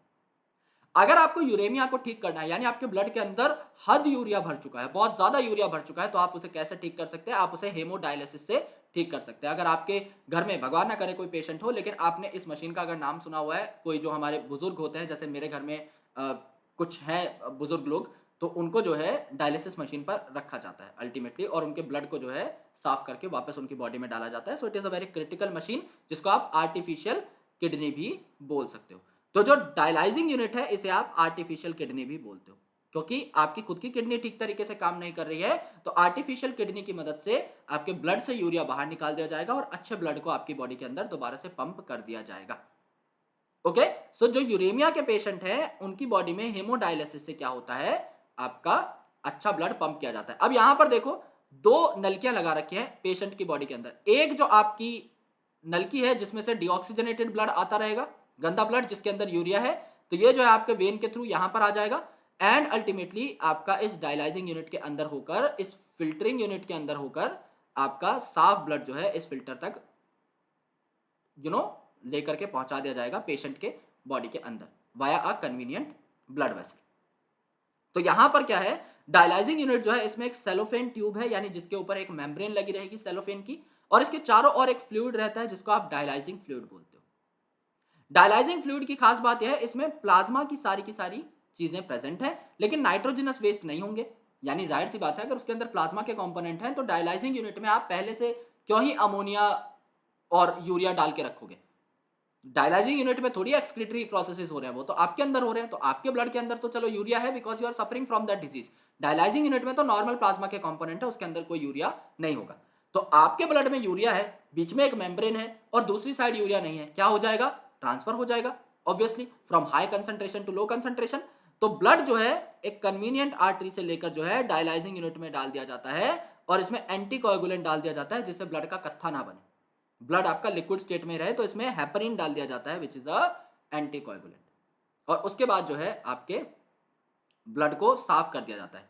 तो सेलोफेन मेम्ब्रेन यहां पर प्रेजेंट है, तो ये कंसंट्रेशन ग्रेडियंट के हिसाब से मॉलिक्यूल्स का मूवमेंट कराएगी। तो एक साइड प्लाज्मा है, एक साइड प्लाज्मा प्लस यूरिया है, तो क्या हो जाएगा, नाइट्रोजनस वेस्ट जो है ये डायलाइजिंग फ्लूइड में एब्सेंट है, लेकिन आप जो फ्लूइड दे रहे हो उसके अंदर प्रेजेंट है। तो क्या होगा, ये आपके ब्लड वेसल से बाहर आते जाएंगे मॉलिक्यूल्स, एंड आपके डायलाइजिंग फ्लूइड में भर जाएंगे। तो इस डायलाइजिंग फ्लूइड को आप लोग क्या करते रहते हो, चेंज भी करते रहते हो। ये यूज्ड डायलाइज फ्लूइड है, जिसको आप क्या कर देते हो, रिमूव कर देते हो, और फ्रेश डायलाइजिंग फ्लूइड बार बार ऐड करते रहते हो, जिससे कि आपका कंटिन्यूअस रिमूवल होता रहे चीजों का।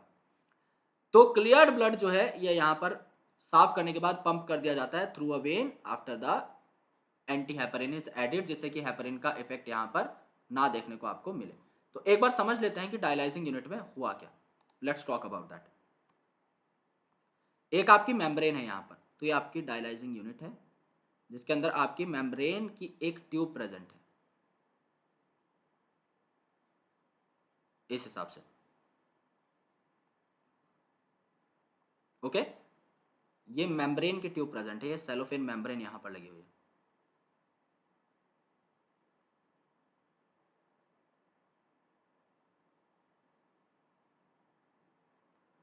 So this is the cellophane membrane. अब इस सेलोफेन मेम्ब्रेन के बाहर चारों साइड क्या है, आपका डायलाइजिंग फ्लूइड है।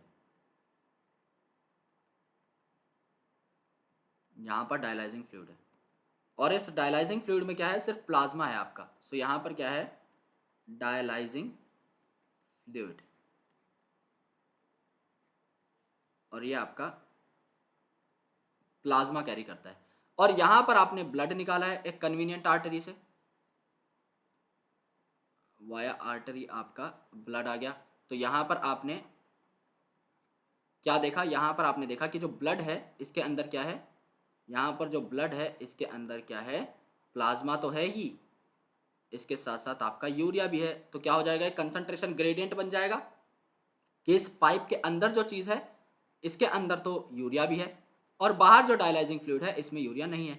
अब इस ब्लड का कत्था ना बन जाए, ये सूख ना जाए, तो आप यहाँ पर क्या ऐड करते हो, हेपरिन ऐड करते हो, एंटीकोएगुलेंट ऐड करते हो।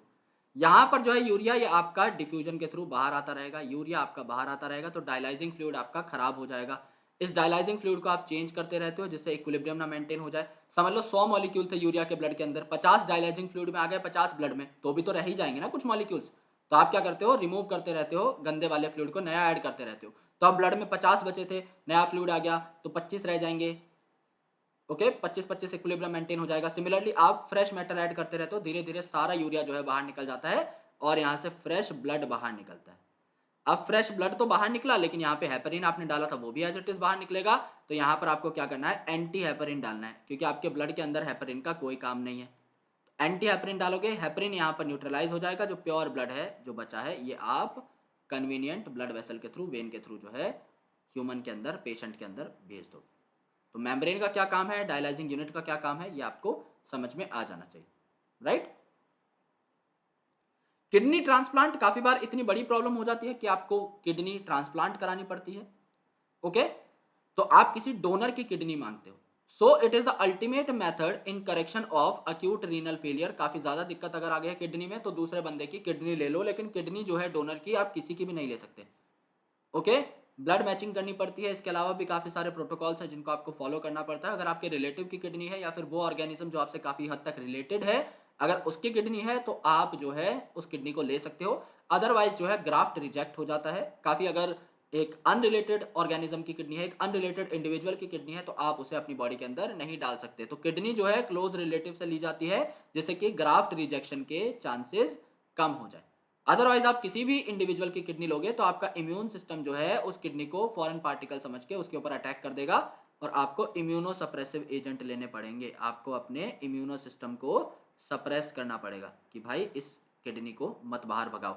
और अगर आप इम्यूनो सप्रेसिव एजेंट लोगे तो आपको वैसे दिक्कत हो जाएगी, क्योंकि अब आपका इम्यून सिस्टम सप्रेस हो गया है। समझ लो आपको फिर कोई बीमारी हो गई, खांसी जुकाम बुखार, तो हर दूसरे दिन तुम बीमारी पड़े रहोगे, क्योंकि तुम्हारा इम्यून सिस्टम काम ही नहीं कर रहा है। तो किडनी तो मिल गई, लेकिन इम्यूनो सप्रेसिव एजेंट लेकर के तुम्हारी जिंदगी खराब हो गई है। तो इससे अच्छा एक अच्छे डोनर से ही किडनी हमेशा लेनी चाहिए। तो डोनर हमेशा बढ़िया होना चाहिए, क्लोज रिलेटिव। ओके, ये बात है आपकी एक्सक्रीटरी सिस्टम की, excretory products and there elimination. पढ़ा के बड़ा मजा आ गया। अब पढ़ के तुम्हें मजा आया हो तो एक बार जस्ट बता देना मुझे नेटवर्क्स के ऊपर, so that we can get a good idea and analysis of what we are doing. और डीपीपी इसकी आज सॉल्व कर लेना झटपट, काफी सारी चीजें जो है आपको वहां पर देखने को मिल जाएंगी, right. So thank you so much, lots of love, bye bye, take care. मिलता हूं आपसे अगले सेशन के अंदर, where we will be starting the locomotion and movement chapter. जय हिंद, बाय।